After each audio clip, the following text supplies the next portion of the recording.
Assalamualaikum warahmatullahi wabarakatuh. Di sini saya Bro Stono. Di sini saya akan menjelaskan tentang prinsip desain cluster. Prinsip desain cluster dibagi menjadi 4. Yang pertama, gambar sistem tunggal atau SSI dibagi menjadi 3. Yang pertama, citra sistem tunggal, SSI, dan yang ketiga ada sebuah cluster. Gambar sistem tunggal memiliki 4 fitur. Gambar yang pertama sistem tunggal, yang kedua kontrol tunggal, yang ketiga simetri, dan yang keempat lokasi transparan.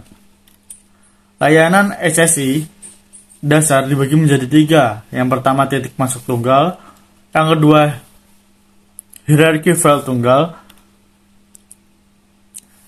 ilustrasi gambar file tunggal yang besar secara transparan mengintegrasikan disk, lokal, dan global, serta perangkat file lainnya, misalnya kaset.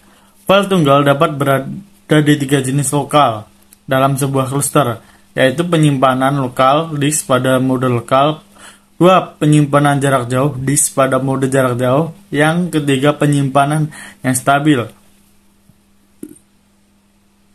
Yang ketiga, IOE tunggal, jaringan, dan ruang memori. Untuk mencapai SSI, kita memerlukan titik kendali tunggal, ruang alamat tunggal, sistem manajemen pekerjaan tunggal, antarmuka pengguna tunggal, dan kontrol proses tunggal. Yang kedua, ketersediaan tinggi. 3 istilah ini yang sering digabungkan dalam ketersediaan tinggi atau HA. Yang pertama, keadaan mengukur beberapa lama suatu sistem dapat beroperasi tanpa kerusakan. Yang kedua, ketersediaan menunjukkan prestasi per waktu sistem tersedia bagi pengguna, yaitu presentasi waktu aktif sistem. Yang ketiga, kemampuan melayani mengacu pada betapa mudahnya melayani sistem, termasuk pemeliharaan perangkat keras dan perangkat lunak, perbaikan, peningkatan, dan lain-lain.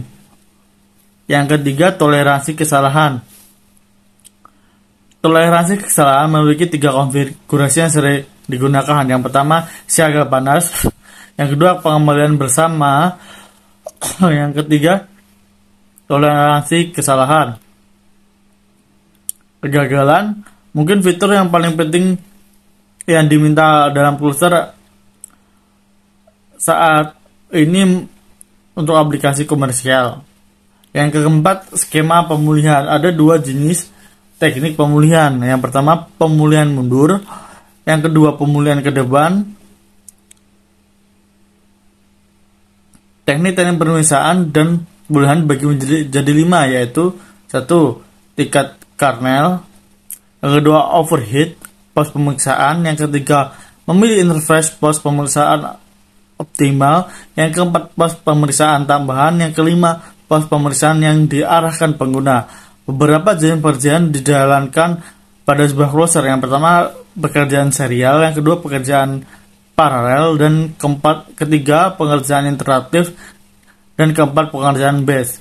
Masalah pada skema migrasi, yang pertama ketersediaan nodes, biaya migrasi, dan yang ketiga ambang batas pekreditan. Sekian.